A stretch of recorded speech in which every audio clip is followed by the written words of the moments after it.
The Wedding of River Song is the 13th and final episode in the 6th series of the British science fiction television series Doctor Who, and was first broadcast on BBC One on October 1, 2011. It was written by lead writer and executive producer Steven Moffat and directed by Jeremy Webb. In the episode, alien time traveler the Doctor attempts to escape his apparent death at the hands of the Silence. River Song, whom the Silenced had programmed to kill the Doctor, refuses, and they end up in an alternate timeline where all of time is running simultaneously and beginning to collapse. The Doctor tries to restore the universe with the help of River and the alternate universe versions of his companions Amy Pond and Rory Williams. It is revealed that he had already planned escape by posing as himself using the shape-shifting Teselecta. The Wedding of River Song concludes the story arc of the series and reveals what really happened at the start of the premiere, The Impossible Astronaut. The episode features many returning characters.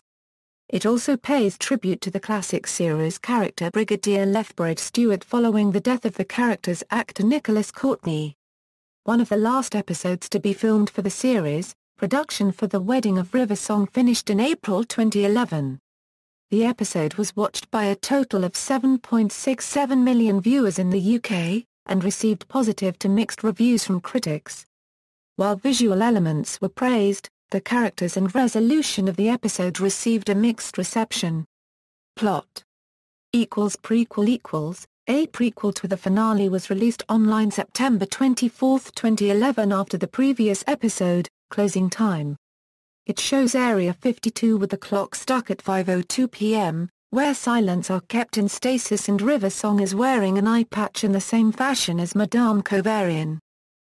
Synopsis The Doctor, aware of his imminent death at the fixed point of time on April 22, 2011 at Lake Silencio in Utah, attempts to track down the Silence to learn why he must die. He encounters the Teselecta shape-shifting robot and its miniaturized crew who are currently posing as one of the agents of the Silence. They offer him any help within their power as he faces his death. Through them, the Doctor is led to the living head of Dorian Moldova, one of the Doctor's allies taken by the Order of the Headless Monks. Dorian reveals that the Silence are dedicated to averting the Doctor's future, warning him on the fields of Trenzalore, at the fall of the 11th, when no living creature can speak falsely or fail to answer a question will be one that must never be answered. And silence must fall when the question is asked. The Doctor continues to refuse to go to Lake Silencio until he discovers his old friend Brigadier Lethbridge Stewart has died, at which point he accepts his fate. To avoid crossing his own time stream, he gives the Teselecta crew 4 invitations to Lake Silencio for Amy and Rory, River Song, Canton Everett Delaware 3, and a younger version of himself. As shown in The Impossible Astronaut, the Doctor joins his friends at Lake Silencio and then approaches the astronaut, now known to be a younger version of River Song, Amy and Rory's daughter, trained to kill the Doctor by the Silence and Madame Kovarian. River does not want to kill him but is unable to fight the suit's control, and the Doctor says he forgives her and reminds her that the event is inevitable. River, despite his warning against interfering with the fixed point, surprises the Doctor by draining the astronaut suit's weapons systems and averting his death. Time becomes stuck as a result and begins to disintegrate. All of Earth's history begins to run simultaneously at a fixed moment of 5:02 p.m. on April 22, 2011. In London, Holy Roman Emperor Winston Churchill takes the Doctor, his soothsayer, out from his locked cell to ask him about the condition of time. The Doctor explains the preceding events, but that tally marks are appearing on his arms, indicating the presence of the Silence. After observing a Silence nest overhead, they are rescued by Amy and a squad of soldiers under her command. Due to the effects of the crack in her bedroom, Amy is cognizant of the altered timeline, though she is unaware that her trusted captain is Rory. Amy takes the Doctor to Area 52, a hollowed-out geyser pyramid, where they have captured over 100 Silence and Madame Kovarian. River is also there, aware of the consequences of her actions. She refuses to allow the Doctor to touch her, an action that would unstick time and allow it to resume. They all wear eye drives, external memory eye patches which enable them to avoid the silence's effect of erasing themselves from memory. They realized that this was a trap arranged by Kovarian, as the silence begin to escape confinement and overload the eye drives, killing their users. The Doctor and River escape to the top of the pyramid while Amy and Rory fight off a wave of silence and Amy realizes who Rory is. Madame Kovarian dislodges her own eye drive as it begins to overload, but Amy forces it back in place with the intention of killing her as revenge for Kovarian taking her child away. Amy and Rory regroup with River and the Doctor. River tries to convince the Doctor that this frozen timeline is acceptable and that he does not have to die, but the Doctor explains that all of reality will soon break down. The Doctor marries River on the spot and whispers something in her ear, declaring that he had just told her his name. He then requests that River allow him to prevent the universe's destruction. The two kiss, and reality begins to return to normal. Sometime later, Amy and Rory are visited by River, shortly after the events of Flesh and Stone in River's timeline. When Amy explains that she had recently witnessed the Doctor's death, River reveals that the Doctor lied when he said he told her his name. He had actually said "look into my eye." The Doctor had asked the Teselecta to masquerade as him at Lake Silencio, and the Doctor and his TARDIS had been miniaturized within it. Elsewhere, the Doctor takes Dorium's head back to where it was stored and explains that his perceived death will enable him to be forgotten as he had been getting too big. As the Doctor leaves, Dorium warns of the prophecies that still await him and a question which Dorium calls out after him, "Doctor Who?" Continuity equals, the Doctor mentions the possibility of visiting Rose Tyler and Jack Harkness. He also says that Queen Elizabeth is still waiting to elope with him as hinted in The End of Time. This explains why she was so angry in the Shakespeare Code. Amy's office contains the model of the TARDIS she made as a child, along with drawings of various monsters and scenes from her adventures with the Doctor. River Song states that she used her hallucinogenic lipstick on President Kennedy, a possession of hers that was introduced in the Time of Angels.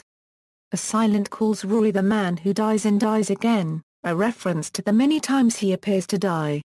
In Forest of the Dead, River whispers something in the Doctor's ear that makes him trust her, which the Doctor states just before her death was my name, and that there's only one reason I would ever tell anyone my name. The episode's main plot centers around the damage caused by River when she tries to rewrite a fixed point in time. The concept of fixed points in history which may not be altered, even by the Doctor or his companions, was introduced in the Aztecs and was named and explored in the new series with episodes such as The Fires of Pompeii, and The Waters of Mars.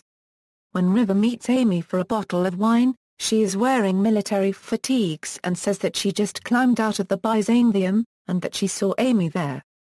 This refers to events in Time of Angels / Flesh and Stone. Production =writing =. The Wedding of River Song concludes the story arc of the Doctor's apparent death which began in the series opener, The Impossible Astronaut, and resolves more pieces of River Song's timeline.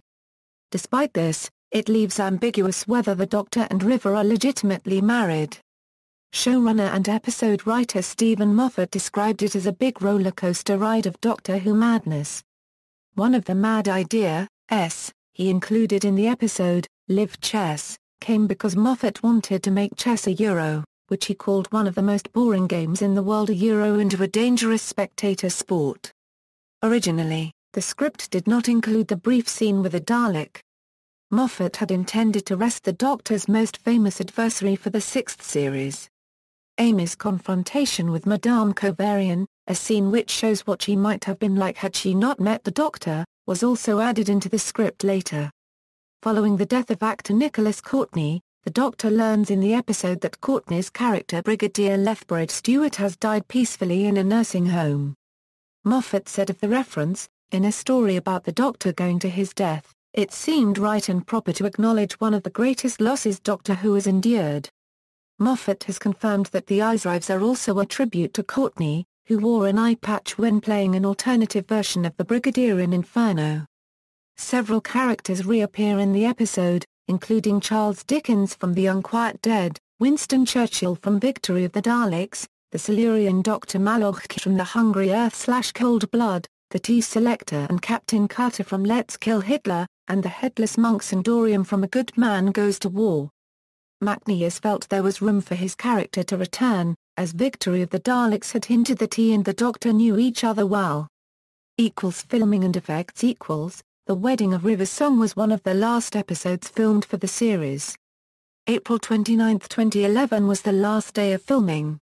However, a scene from Let's Kill Hitler was delayed and shot on July 11, 2011, making that the last day of filming for the series. American television hostess Meredith Vieira recorded her report of Churchill's return to the Buckingham Senate in front of a green screen while filming a segment for the Today Show's Anchors Abroad segment in May 2011. Mark Gatiss, who played Gantok, was credited in this episode under the pseudonym Rondo Haxton, a homage to the American horror actor Rondo Hatton on whom the character's look was based. Gatiss underwent prosthetics to play the part. Gatiss, who has written for Doctor Who, also played Professor Richard Lazarus in The Lazarus Experiment, and provided the voice of Danny Boy in Victory of the Daleks. The cast found working with the eye patches strange as they had to act with one eye. Kingston remarked that it made her slightly dizzy. Gillan was allowed to fire a specially made machine gun used for films. Churchill's Roman Buckingham Palace was filmed in the Cardiff City Council building. The script called for an Indiana Jones-style tunnel for the Headless Monk's chamber, but as that kind of location was not available in Cardiff, a set was built instead. The skulls were handcrafted and required a lot of preparation, so it was one of the first things started for the episode's production. Broadcast and reception. The Wedding of River Song was first broadcast in the United Kingdom on BBC One on October 1, 2011, and on the same date in the United States on BBC America. Overnight ratings showed that the episode was watched by 6.1 million viewers, the third most watched programme of the evening and an improvement upon preceding weeks of Doctor Who as well as the previous series finale. Final consolidated figures by the broadcaster's Audience Research Board were 7.67 million viewers, the seventh highest for BBC One and the second most watched programme for October 1. It was given an appreciation index of 86, placing it in the excellent category. However, it was the lowest-rated finale since the revival of Doctor Who, with the others scoring an AI of 88 to 91. Critical reception. The episode received positive to mixed reviews from critics, with some reservations over the resolution and character interactions. Dan Martin of The Guardian gave a positive review, believing that the episode moves along the bigger, 50-year story and effectively reboots the show. He particularly praised it for being simplistic, as well as the visuals of all history running together at once. Rachel Towley, writing for Metro, praising the gripping race against time and noting that the script was snappy and witty throughout, but the episode had its eerie and touching moments where necessary too. The AV Club